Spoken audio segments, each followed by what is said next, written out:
If you're like a lot of people who frequent this channel, then you probably have a couple of things in common. You probably already own a laser or a CNC router, maybe a 3D printer, and you've probably thought about starting a business with it, either as a side business or a full-time job. But like most people, you may or may not have any idea how to get started.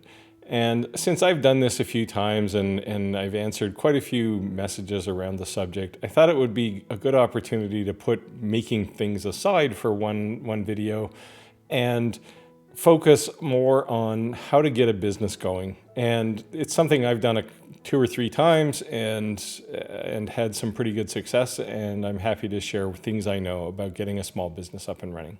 So with that, if you're interested, stick around.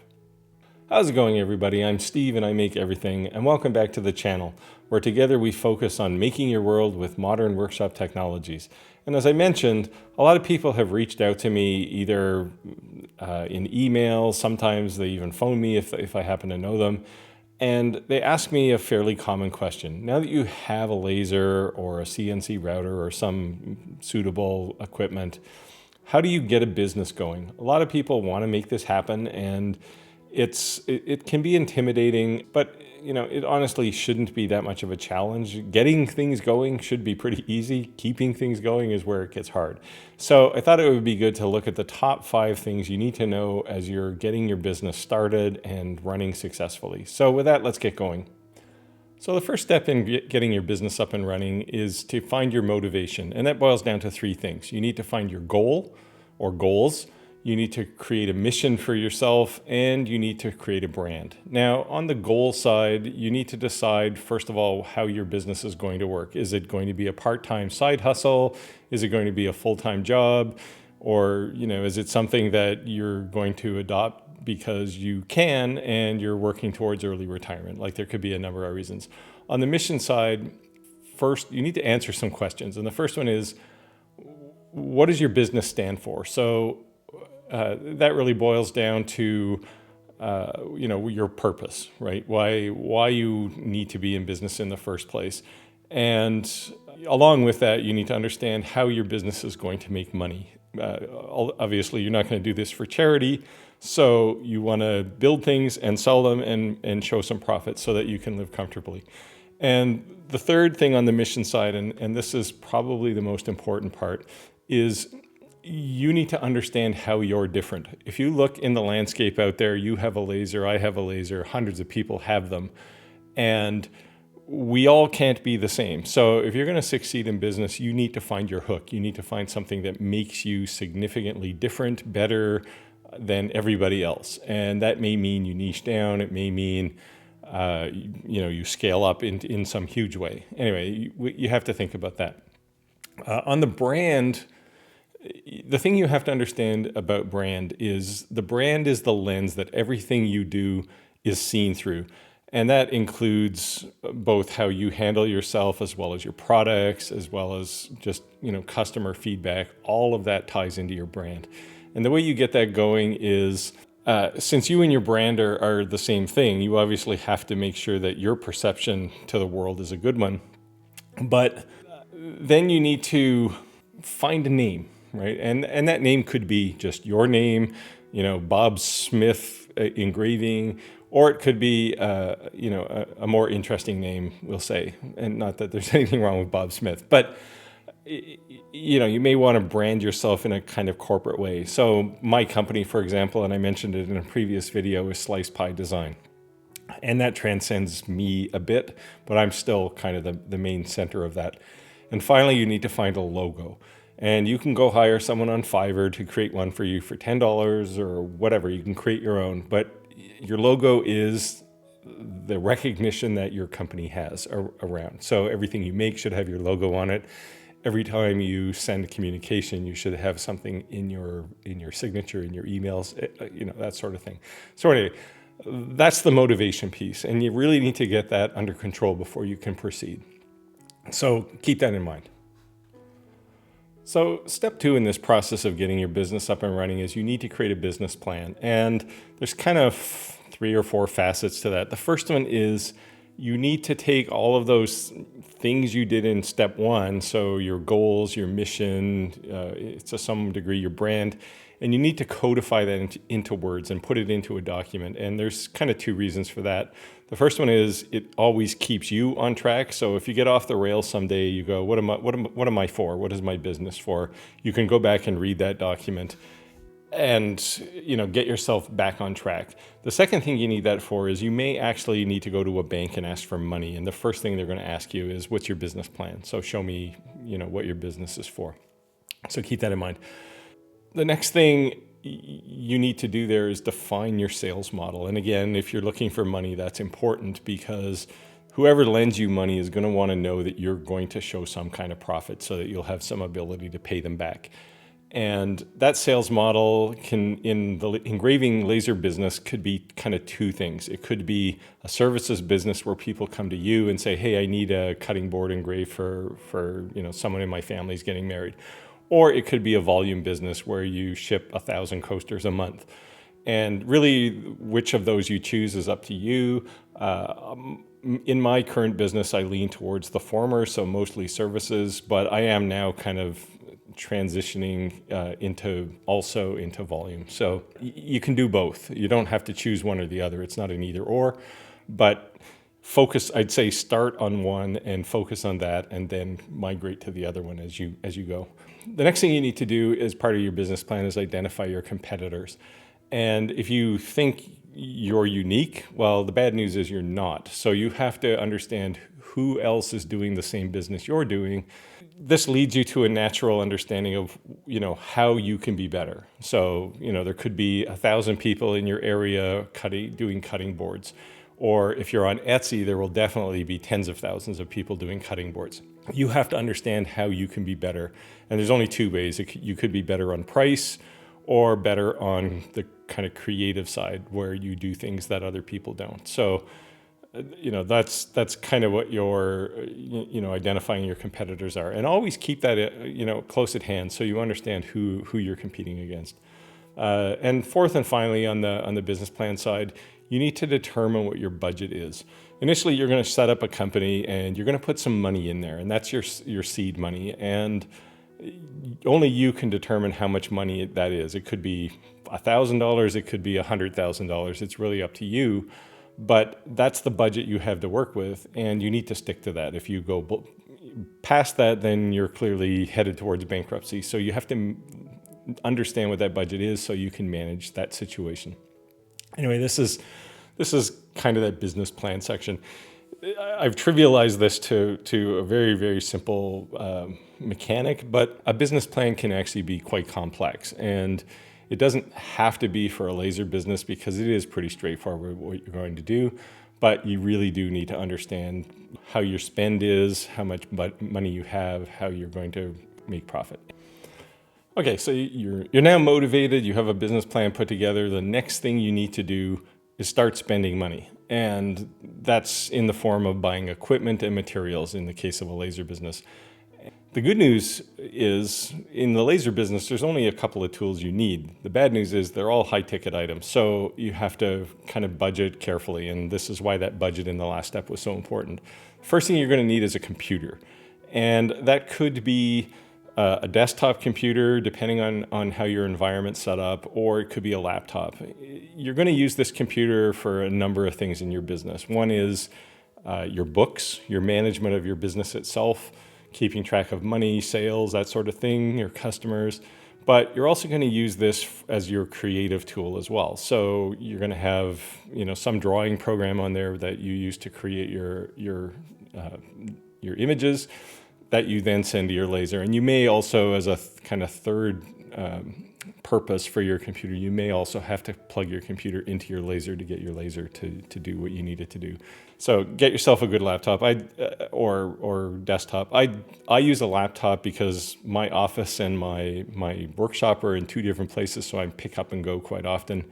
But it's really up to you. It depends on your situation. Desktops are cheaper, laptops are more convenient.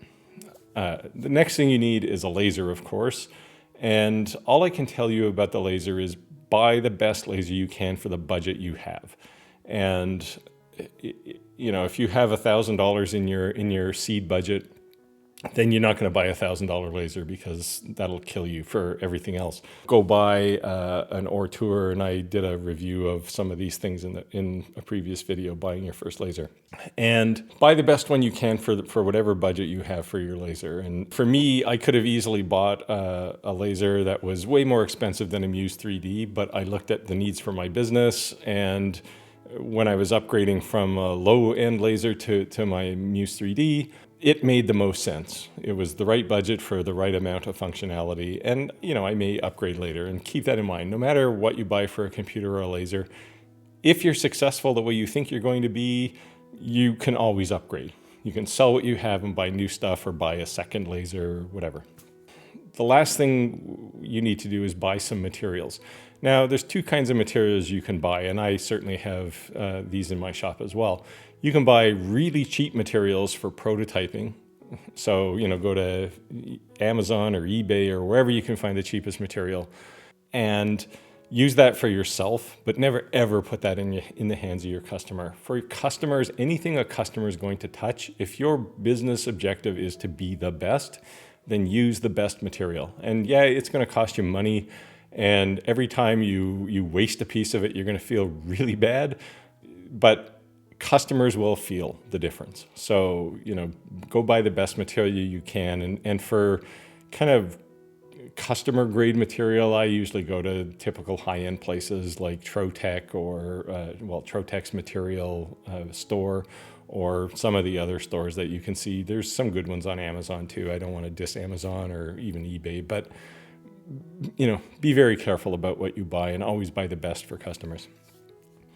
Okay, number 4 on our list, you've got your equipment, you've got your material, probably some ideas on what you're going to build. You're ready to go.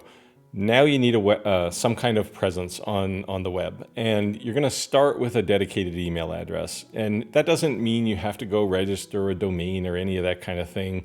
You probably will, but you don't have to. If you want, you can be, bobsengraving@gmail.com, and it's free. The point of having a dedicated email address is to separate it from your personal email.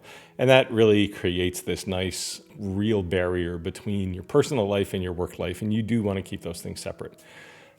Once you get that email set up, then you can create social media accounts, and the typical ones, Facebook, Twitter, Instagram, Pinterest. Go create accounts on all of them and start building up some followers there. Most of these systems have really good hashtagging mechanisms. So later on, when you actually build stuff, you can tack those hashtags on, and you can start building up a following pretty quickly. Next, once you get all that stuff set up, then you need to create a compelling website. And whether you do this before your social media or not is really up to you. You may do them in parallel, but you certainly need a good standalone website for your business. And that's the place where you always point people. Finally, I guess getting back to, way back to step 1, where we start, where we were talking about brand. You need to make sure that all of these things you're creating relate to your brand. Your brand is the consistent way that you message yourself to the world. So your website has to have, certainly your logo, your color scheme, your fonts, and so does email if you're sending rich media email. Every time you post somewhere, you should use your logo, put your website and all that stuff in there. Just make sure that everything you do is consistent and traceable back to that message you had for your brand, what you want your brand to be. If you do all that, you have a web presence up and running, and now you can start inviting people, and that's the next step. Okay, we're at step 5. We're now ready to sell. So what do we have to do? Well, first thing you need to do is find places to sell. And the easiest place to really get going is like Facebook Marketplace. It's free. You can list things there really quickly, and you basically get the expanse of Facebook if you're really prepared to ship worldwide. But certainly you'll get local people, and that's really where you want to focus initially.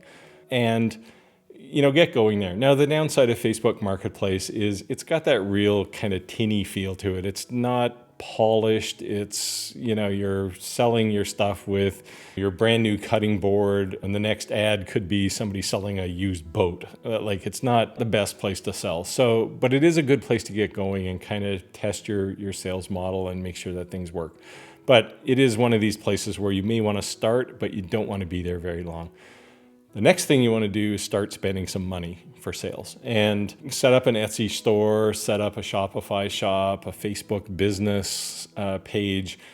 These things will cost you a bit of money, but if you look at Etsy, the advantage is you get millions of users, right? They're just there. They know what Etsy's for. They go there when they need your cutting board. The downside is there's also millions of sellers. So you have to understand how you compete with them. And that gets back to that very first step where you have to understand, your compelling value versus somebody else. But keep that in mind.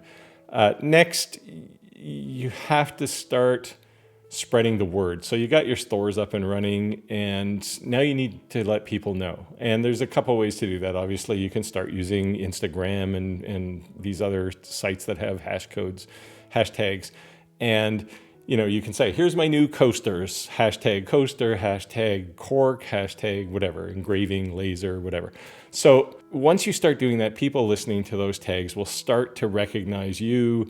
Some of them will like, if you posted a photo, they'll go, yeah, I like this photo. Some of them may comment. Some of them may actually start to follow you, which is good. Some smaller portion, and some even smaller portion of that group may start to buy things from you. And that's what you want. So, you got to get going in that. As part of that, and this applies more if you're starting out as a service business, you need to start making samples. I mean, you need to do this anyway because you need to post photos. So create some samples of the things that you're going to build and sell and take those photos. Now, on the services side, if you're drumming up business, so you go to a real estate agent and say, hey, every time you sell a house, why don't you give them one of my cutting boards, right? It'll cost you $30 on your deal, and you can just leave it there when you close the house. So those people will want a sample, right? So, and I mean, I've done this. I've talked to people and they go, yeah, just send me a sample and I'll take a look. And so you have to be prepared to build these things and give them away initially as well, or sell them at the very least, sell them at a loss. But that's okay, right? It's something you have to budget in when you start your business, but it is a reality. And the good news is if you give a cutting board away to somebody and they go, yeah, this is fantastic, I want to get one of these for all the 100 customers I have every year, well, you're making some money. Finally, I guess on this front is, and this is probably the most important thing about sales, you always have to keep your customers happy, even when something bad happens that isn't your fault. I mean, there's the obvious ones where you sell something to them and you ship them the wrong thing. They ordered a cutting board and you ship them a coaster. That stuff can happen. But there's also the situations that you don't control. You shipped it with a courier. The courier, on the walk up to their door, they dropped it on and smashed the corner. Now your customer's unhappy, and whether you like it or not, they're going to blame you. In any of those cases where a customer reaches out to you and says, "Hey, I'm not happy," your immediate reaction has to be, "Don't worry about it. I'll send you another one." And yeah, it's going to cost you money. But keep in mind, not keeping that customer happy will also potentially cost you a lot of money, because all it takes is for them to post one thing on Instagram or Facebook and go, "Hey, I dealt with this guy, Joe's Engraving, and I wasn't happy." And your business is destroyed or at least set back for several months. So you have to keep dealing with that situation. Anyway, this is the sales thing. I'd like to say this is the easy part. You've done all that work to get your business set up. Selling is hard. And it's going to continue to be hard for a long time. So, all I can say is be prepared for that. Okay, so if you've gotten this far, I'll let you in on a secret. There's one more bonus tip here, and that is that this is going to be a huge amount of work, and there will be days when this is absolutely the most discouraging thing. You'll wonder why you ever made this choice. And my tip here is stay positive. Sometimes things don't work out or they go really bad, but you learn things. And even if you start an engraving business today and it's a service business and you go, "Oh, that was just terrible. It was a horrible experience," that doesn't mean you can't turn around and take what you learned there and start another similar business doing engraving or reboot that business you had. So, stay positive. You are going to get discouraged. because this is a lot of work. And especially if you come from the craft side of the world where you're a creative person, unfortunately, creative people tend to be bad at business. Most creative people look at business like it's a necessary evil to make money. So you got to get past that stuff and realize that being creative isn't enough unless people know who you are and they're willing to give you money. So keep a positive outlook on it. You're gonna be short of sleep for sure. Keep in mind, especially if this is a side hustle, you may now be spending 15 hours that you were otherwise spending with your family or doing a hobby. You have to decide if that was the right thing to do. And finally, kind of along these lines, the one kind of highest recommendation I can have is, because this is hard, it takes a lot of time, it's discouraging, don't neglect, the people around you, because they're the people who are your support system when things are tough. So always make time for yourself, always make time for your family. And there are times when the business has to suffer a bit for that, but if your business is good and it's a sound business model, it can handle that. But you can't work yourself to death either. So, keep all of those things in perspective. Anyway, that's the video. Hopefully you got something out of it. I'm happy to share this kind of information because I think this is the third business I've had. The first two I did were much bigger kind of tech companies. So this one is really just my pre-retirement job, but and I'm happy to kind of continue this as a series if you're interested in particular aspects of the business side. I thought it was getting a little neglected, which is why I did this video. So if there are things you want to know about, by all means leave a comment down below. If you don't like the business the business aspect of this, then feel free to put that comment there too. I have thick skin, I can handle it. But it is, it's good to know what people need as far as, videos and how to get people inspired. It's important that I inspire you to do good things as well. So anyway, we'll call it a video. As always, I'll put a video up on the side. Hopefully you want to go watch that. If you do, I'll see you over there. And other than that, go make your world, and I'll see you next time.